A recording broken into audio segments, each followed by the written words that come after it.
Okay, sa muli mga minamahal namin mga kapatid, mga kaibigan, tayo po muli ay nasa Himpapawid para sa programa ng Tinig ng Pag-asa. Ang programa pong ito ay hatid po sa inyo ng Seventh-day Adventist Church sa bahagi po ng Camarines Norte. Maligayang pakikinig mga kapatid. Happy morning po sa inyong lahat sa ilaabot ng signal ng himpilang ito. Tayo po ngayon ay nandito pa rin sa station ng Tinig ng Pag-asa sa DCEU 1233 kHz sa AM band. Ang ating pong oras ay ganap ng alas 5:32 ng umaga.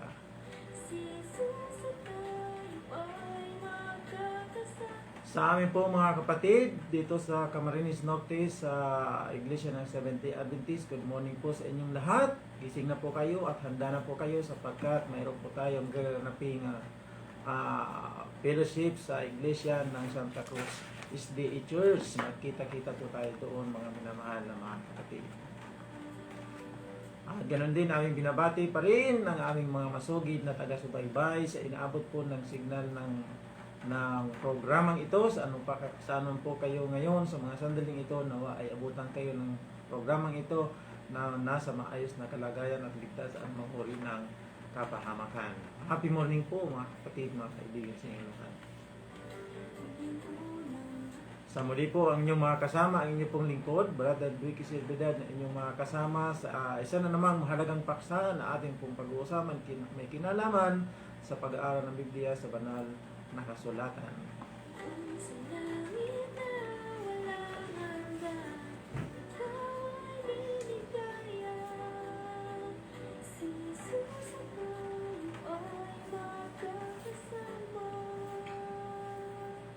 Okay, tayo na po ay dadako na sa ating pag-aaral mga kaibigan. Ano po? Sa atin pong patuloy na pag-aaral ay nasa panahon po tayo ng paksa na may kinalaman sa pagbabalik ng ating Panginoon sa second coming. Ano po? Konting recap lang po tayo. Ating pong pinag-aralan nung una ay may kinalaman sa pangako ng ating Panginoong Diyos na kung saan ang sabi niya ay siya ay muling babalik. Okay? At ating napag-aralan ng una na ang Diyos o ang ating Panginoong Hesus ay mayroong pangako na hindi niya tayo bibiguin. Ito po ay mayroong tinatawag na kasiguruhan. Yan. Po. Ngayon po, ang pag-aralan natin yung sumunod ay may kinalaman sa bahagi ng palatandaan ng pagbabalik ng ating Panginoong Diyos. Kumbaga ay ang ating Panginoon ay sinabi niya na ang kanyang pagbabalik ay walang oras o takdang panahon na binanggit. Kundi ang kanyang sinabi ng ating Panginoon ay ang mga palatandaan ng kanyang malapit ng pagdating, na kung saan, kung ito po ay makita natin, ay isipin na natin na ang ating Panginoon ay nasa mga pinto na nga. Karamihan po rito ay nangyari na, at ang iba ay patuloy na nangyari, at ang iba naman ay mangyayari pa rin sa hinaharap.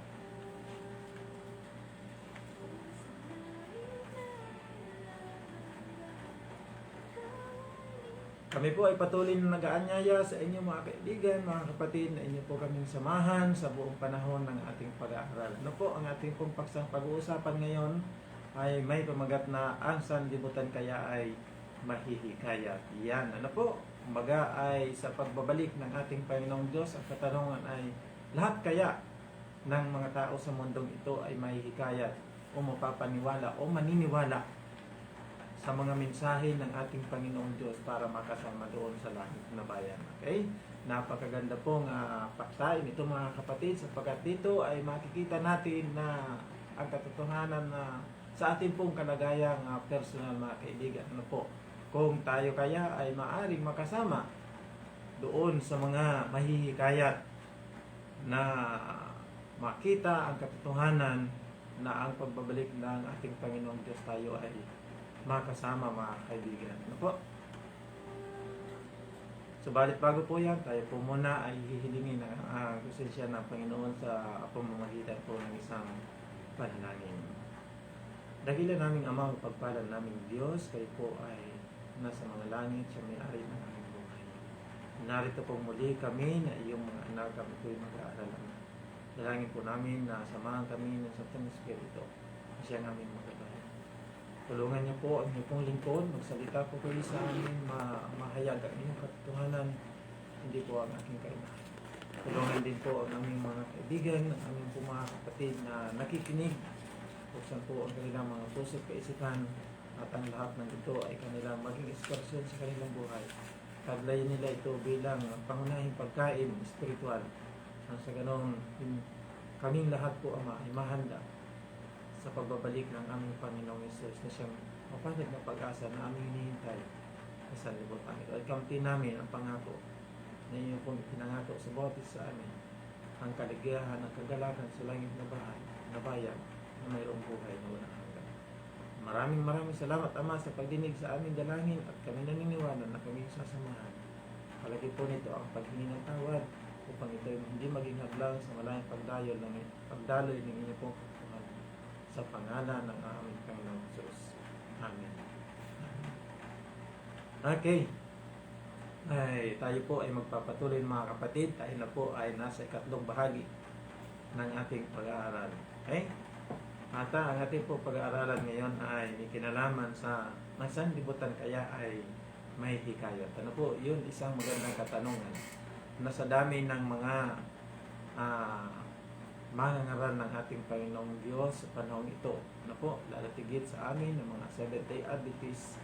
Kung inyo po sasaliksikin ang pangangaral ng aming iglesia ay marami po mga kapatid. Ito po ay pangbuong sanlibutan sapagkat ito ay iniutos ng ating Panginoon bago siya umakyat sa langit. At sabi niya ay ituro ninyo ang lahat ng iniutos ko sa inyo. Saan po?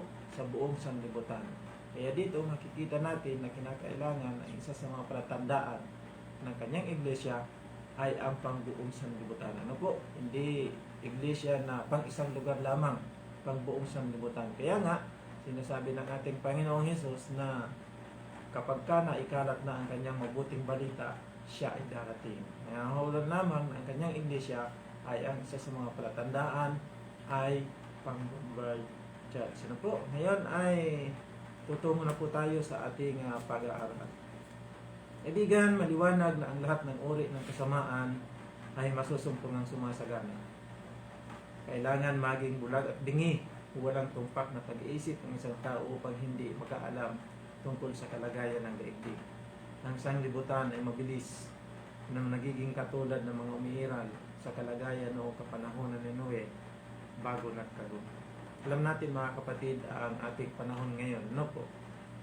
Alam natin ang kalagayan ng sanlibutan hindi lamang dito sa Pilipinas, kundi sa iba't ibang dako ng mundo.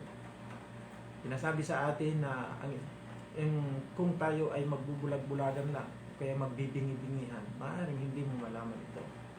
Subalit ito po ay hayag sa bawat isa sa atin na ang ating mundong ginagalawan ay hindi na magandang tirhan. Kaya tayo ay nananabik, bawat isa sa atin ay mayroong tinatawag na nagnanais makamit yung tunay na kagalakan ng buhay. Naku ba yung tunay na kagalakan ng buhay mga minamahal? Wala pong iba mga kapatid, mga kaibigan, kundi ito ay ang pangako ng ating Panginoong Diyos na tayo ay isasama niya doon sa langit na bayan. Ano po?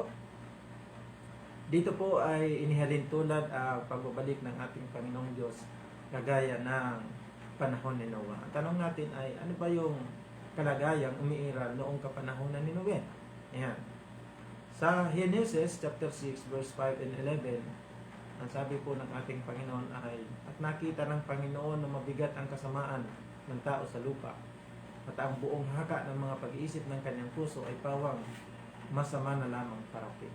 Ito po yung sitwasyon mga kaibigan, ano po, sa panahon ni Noah.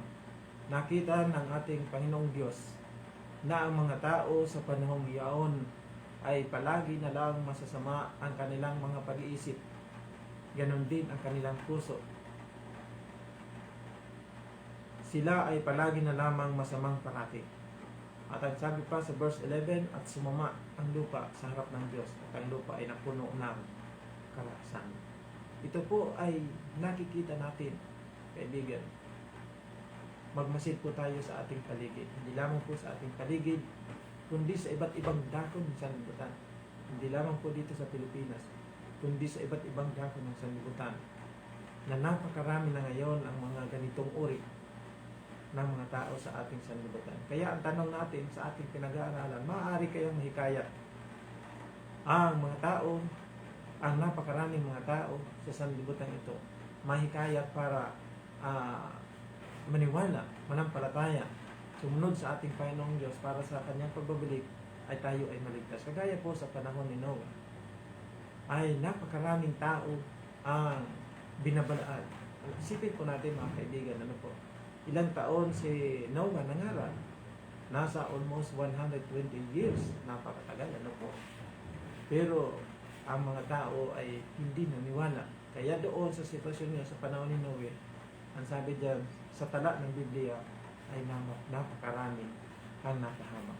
Sapagkat sila ay hindi naniwala sa babala ng Diyos sa pamamagitan ni Noe. Ito rin po ay inihalin tulad sa ating ng ating Panginoon sa panahon natin ngayon.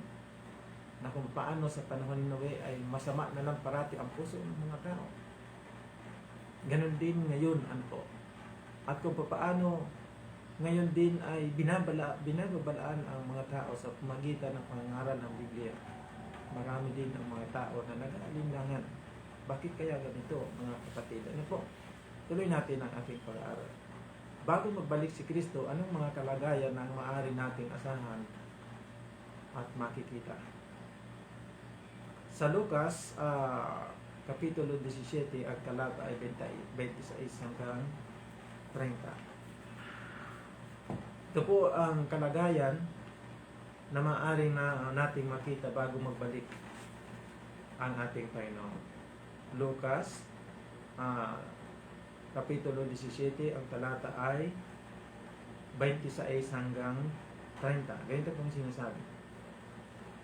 Ang pagparito ng anak ng tao ay matutulad sa kapanahunan ni Noe.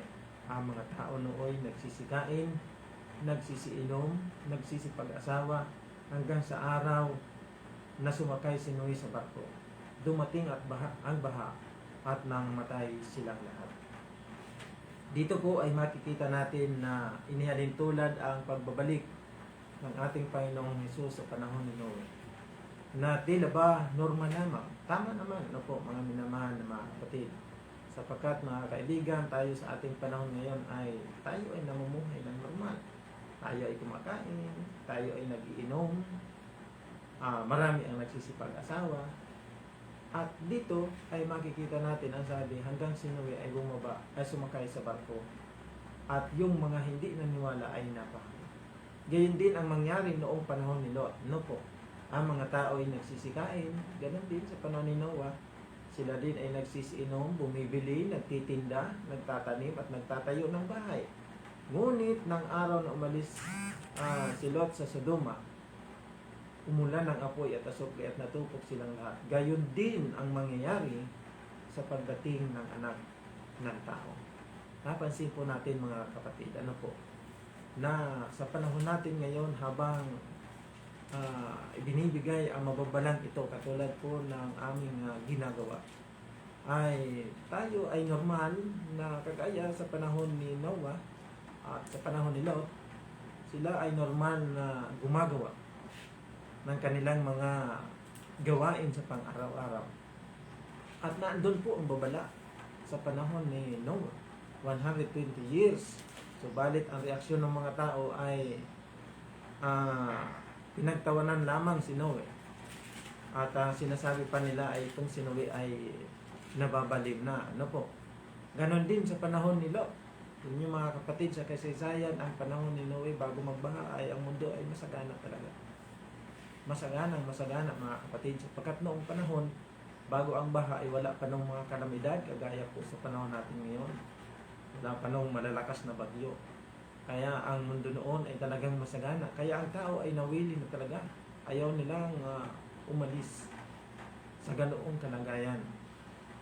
At hindi sila naniniwala na gugunawin ng Diyos ang sanlibutan. Ganon din sa panahon ni Lot mga kapatid. Alahanin niyo ang Sodoma at Gomora ay isang bayan na talagang masagana sa kanilang ekonomiya. Kaya ang mga tao noon ay talagang hindi naniwala sa babala na bibigyan ng Diyos ng paghuhukom o judgment, yung Sodoma at Gomora. Ganyan din po sa ating panahon mga kapatid. Minsan ay kapag tayo ay nakakaranas na tila ba tayo ay sagana, hindi tayo nagkukulang sa ating lamesa, hindi tayo nagkukulang sa ating mga pangangailangan, marami po sa atin ang nakakalimot sa ating Panginoong Diyos. At wala ng panahon para pag-aralan ang banal na kasulatan. At pagka tayo ay sobrang busy mga kapatid, hindi na natin mapansin ang banal na kasulatan na kung saan ito ay kinakailangan ating gawin sapagkat ito ay bahagi ng ating buhay. Ang sabi nga ng ating Panginoong Diyos na hindi lamang tayo kinakailangan mamuhay sa tinapay, kundi higit sa salita ng Diyos. Kumbaga, ang pamumuhay natin sa mundong ito ay hindi lamang para doon sa mga material na bagay, kung ano po ang mayroon tayo, ano po mga kaibigan. Kundi, kinakailangan tayo ay mamuhay at kasama nito ang pag-aral ng Biblia, ang paglilingkod sa ating Panginoong Diyos, para kung dumating man ang ating Panginoong Hesus, tayo ay hindi mabigla mga kapatid. Tayo po ay handa. Tayo ay handa sasalubungin at ang ating Panginoong Diyos at ang sanglibutan ito ay makasan ang kasamaan. Dadalhin tayo, ibabalik tayo muli na kung saan ito ang tunay na plano ng Diyos. Ang Diyos at tayo at ikaw kaibigan ay magkakasama. Ang sanlibutan ba ay matatakdang bumuti o sumama? Sa 2 Timoteo 3, ang talata ay 13. Yan ito po ang sinasabi. Samantalang ang masasama at lalo namang magpapakasama at ang manlilinlang ay patuloy na manlilinlang at sila naman ay malilinlang. Dito po sa aklat ng 2 Timoteo 3:13, sabi dito, nagtatapwat yung masasamang tao at ang yung mga mandaraya, mga kapatid, ay lalong sasama ng sasama at sila rin po ay mga dadaya sapagkat sinasanay na nila ang sarili. Hindi na nila pinakikinggan ang bulong ng banal na espiritu sa pamagitan ng kasamaan ng kanilang ginagawa. Po mga kapatid, yan po ay mga mangyayari sa huling araw. Ay yung mga sasama lalong sumasama, yung mga kriminal lalong nagiging kriminal sa halip na magbago. Ano ang magiging salooban ng marami sa katotohanan? Ito yung magandang mga kapatid. Ano kaya yung magiging pananaw natin mga kapatid tungkol sa katotohanan ng Biblia? 2 Timoteo 3:7 hanggang 8, na laging nagsisipangaral at kailan pa man ay hindi nakarating sa pagkaalam ng katotohanan, at kung paanong si Jannes at si Jambres ay nagsalita kay Moises, ay gayon din naman ang mga tao ay magsisilaban sa mga katotohanan. Ang mga taong masama ang pag-iisip, mga itinakwil tungkol sa pananampalataya. Nakita niyo mga kapatid, nakakatakot po. Kumbaga ay may ilan na nag-aaral sa rurok ng katotohanan. Bakit ito kaya? Sapagkat yung kanilang puso ay hindi totoong nakaugnay sa ating Panginoong Hesus. Hindi totoong isinugo ang kanilang buhay sa ating Panginoong Hesus para yung katotohanan ay kanil sana itong matanggap ng buo sa tamang katotohanan, kundi magkakaroon nila ng katinang tainga, ay magsisipagbunton sila ng kanilang sarili sa mga gurong ayon sa kanilang sariling mga masasamang pita, at ihiwalay sa katotohanan ang kanilang mga tainga at ibabaling sa katha. Ito po ang isa sa nakakalungkot na pangyayari mga kaibigan, mga kapatid. Marami sa mga tao sa huling araw na ito ay hindi nila titiisin yung magaling na aral. Kumbaga ay hindi nila ito papansinin. Babaliwalain lamang at pupunta sila doon sa kanilang mga sariling katha, yung sariling opinion, kapatid, kaibigan. Yun po ang ating pag-ingatan. Yun po yung mangyayari sa panahon bago dumating ang ating Panginoon Hesus. Sa halip na Biblia ang tanging basihan ng katotohanan, hindi nila ito paniniwalaan. Makatiyatay nila pag may pag-usap-usap tungkol sa reliyon, hindi nag-iintindi. Marami ang ganyan ngayon mga kaibigan, mga kapatid. Ganyan din po sa panahon ni Moises, ni Noah. Ganon din sa panahon ni Lot, na maraming tao ang makatiantay nga pagka pinag-usapan ay ang banal na kasulatan. Paano ipinakilala ni Jesus na hindi na magkakaroon ng panahon na ang sanlibutan na may hikaya pabago siya muling pumarito? Sa aklat po ng Mateo 24, atin po itong buksan, ang talata po ay 30. Ganito po ang sinasabi: pagkatapos lilitaw sa langit ang mga tanda ng anak ng tao, at mananangis ang lahat ng mga bansa sa daigdig. Makikita nila ang anak ng tao nasa sa mga lapa at dumarating na may dakilang kapangyarihan at kadakilaan. Ito na po yung masaya, kaibigan ko. Ito na po yung magandang sitwasyon na mangyayari sa hinaharap. Nasabi, ang pagbabalik na ito ng ating Panginoong Hesus. Nasabi, pagkatapos lilitaw sa langit ang isang tanda ng anak ng tao. Sino po ito? Walang ibang po kundi ang ating Panginoong Hesus. At ano daw, mananangis ang lahat ng bansa. Lahat ng tao na hindi tumanggap sa mabuting pabalita ng pagbabalik ng ating Panginoon, sila po ay mananangis, iiyak, malulungkot. At makikita nila ang anak ng tao na nasa mga lapa at na dumarating ang may dakilang kapangyarihan at kadakilaan. Dito mga kapatid, kapag ka ito ay nangyari na, tayo ay nasumpungan na malayo sa katotohanan, ay hindi na tayo nito hindi na tayo magbabago pa, kundi matutuluyan na ating pagkapahamak. Pansinin po aking kaibigan na ang pangangaral ng Ebanghelyo ay hindi itinalaga sa pagkahikayat ng sanlibutan. Ang Ebanghelyo ay pinangangaral para sa pagpalito. Pagkatapos ay pangaral ng Ebanghelyo si Kristo ay darating. Kaibigan, ang Ebanghelyo ito, ang mabuting pabalitang ito ay amin pong ibinabalita upang patutunghanan ang lahat ng sinasabi ng ating Panginoong Hesus. Kaya kinakailangan natin tanggapin ang mga katotohanan ito, mga kapatid, sapagkat para tayo ay mahanda. At gagaya po ng ating pinag-aralan na isa sa mga pagtandaan o isa sa mga mangyayari sa hinaharap o sa ating panahon ngayon, na ang pagbabalik ng ating Panginoong Hesus ay kagaya sa panahon ni Noah, kagaya sa panahon ni Lot, na kung saan sa mga panahon yan ang mga tao ay hindi naniwala sa isang babala, hindi naniwala sa mga sugo ng Diyos. Kaya po ang sabi ay napakarami ang napahamak. Mangyari po sa panahon ni Noah, ang buong mundo ay halos napakaraming tao. Subalit iilan lamang po ang naligtas. Si Noah, ang kanyang asawa at ang kanyang 3 anak, kasama ang kanyang 3 magulang. Isipin po natin ito mga kaibigan. Kakaunti. Ano po? Kakaunti sa bilang yung naligtas. At sa panahon din ni Lot, mga kaibigan, mga kapatid, isipin po natin, 2 malalaking syudad. Ano po? 2 malalaking syudad. Imagine po natin sa ating panahon ngayon, na mayroong isang syudad, ilan ba yung tao maaaring nakatira doon? Ay ito po ay 2. Subalit ilan lamang po ang naligtas. Si Lot, ang kanyang 2 anak. At itong kanyang asawa na si Mrs. Lot ay ligtas na sana almost ay, mga kaibigan, mga kapatid. Kasama na siya doon sa naligtas. Pero ano po ang nangyari doon sa asawa ni Lot? Siya po ay nagkulang sa pagtitiwala sa Diyos. Kulang po ang kanyang pananampalataya. Siya po ay lumingon kasi inisip niya, baka hindi naman totoo. Andun na siya. Kumbaga sa ating panahon ngayon ay maaaring tayo ay nasa pananampalataya na. Maaaring tayo ay alam natin sa ating sarili na, ito na ako.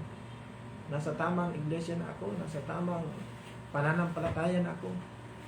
Subalit kaibigan, kapag ka ang ating buhay ay hindi natin ito ibinigay ng tuluyan sa ating Panginoong Hesus at hindi tayo nakatanaw doon sa tunay na kaligayahan, langit na bayan, magiging kagaya po tayo ng asawa ni Lot. Pag titingnan po natin yung tinatawag natin mga pansamantalang bagay.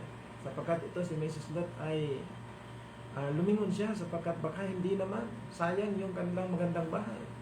Sayang yung paninirahan doon sa napakagandang lugar. Ito po yung kanya sa isa sa mga pinanghinayangan, mga kapatid, mga kaibigan. Sa ating panahon ngayon, mga kapatid, huwag nating panghinayangan anuman mayroon tayo. Bagamat ito sa panahon ngayon ay kinakailangan natin ito. Sa ating pang araw-araw na pamumuhay, kailangan natin ito. Subalit sa darating na hinaharap, sisirain po ito ng ating Panginoon. Wawakasan ng Panginoon ang mundong ito. Ang kasalanan sa mundong ito ay wawakasan.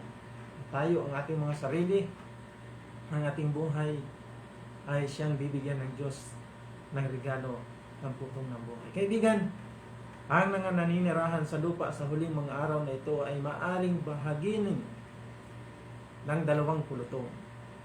Nariyan ang naghihintay sa ikalawang pagparito, ngunit hindi nila inaasahan na tatapusin ni Kristo ang kasalukuyang sanlibutan, kundi papamahalaan ito. Mag-aalok ang ikalawang pagkakataon sa mga bansa. Mayroong naghihintay sa araw ng Panginoon. Ito ang katapusan ng sanlibutan. Ang pagparito ni Kristo, isang araw ng kawakasan. Kaibigan, ang dakilang kaarawan ng Panginoon ay malapit na. Malapit na at nagmamadaling mainam. Sa mga kapatid, bagay ang tinig ng kaarawan ng Panginoon, ang makapangyarihang tao ay sumisigaw roon sa kalagim-lagim. Si Panaya, chapter 1, verse 14. Tulungan naman tayo ng Diyos na maging handa sa kanyang paghahayag. Sabi dito, mga kapatid, na sa panahon ngayon ay mayroong dalawang tao na naghihintay sa kanya. Yung isa ay nagbabantay. Yung isang naghihintay ay hindi nagbabantay. Kaya pag dumating ang ating Panginoon, siya na lang ay bibigla. Ito na pala. Kaya narito, mga kapatid, ang inyong pong programa, ang Tinig ng Pag-asa, ay patuloy na ibinibigay sa atin ang mga babalang ito upang tayo ay maging handa, mga kapatid, mga kaibigan, na sa pagbabalik ng ating Panginoong Diyos, tayong lahat ay makasama. Ikaw at ako, kaibigan, ay makasama sa pamilya ni Noah na naligtas doon sa baha. Ikaw, ako, kaibigan, tayo pong lahat ay makasama kagaya ni Lot na naligtas ng sunugin at Sodoma at Gomora. Maraming salamat po, mga kapatid, sa inyong pagkikisama sa amin pong sa atin pong maikling pag-aaral. Kayo po ay muli kong inaanyayahan na subaybayan muli ang programa ito bukas po, araw ng Linggo, sa ganap na alas 6 at alas 8 ng umaga. Tayong muli po ay magsama-sama. Tayo muna po ay manalangin. Dakilan naming Diyos na pagpala naming Ama, marami pong salamat sa iyong pong pakikisama sa aming pag-aaral. Nawa po ang mga salitang ito ay maging bahagi ng aming buhay, maging pagpapala namin. Kami patuloy na mahanda sa iyo pong nalalapit ng pagdating. At ang lahat ng ito ay maging inspirasyon sa amin, hindi lang sa amin, sa aming mga kamag-anak, sa aming mga kaibigan. Ito po ay ma-share namin upang iyong pabalita ay patuloy na maipalaganap ng kasagayon ang lahat ng aming mga kaibigan, mga kapatid, ay patuloy na mahanda sa pagbabalik ng aming Panginoon Jesus. Salamat, Panginoon, sa iyong pakikisama sa aming pag-aaral. Ito po'y aming hiling sa pangalan ng Jesus. Amen.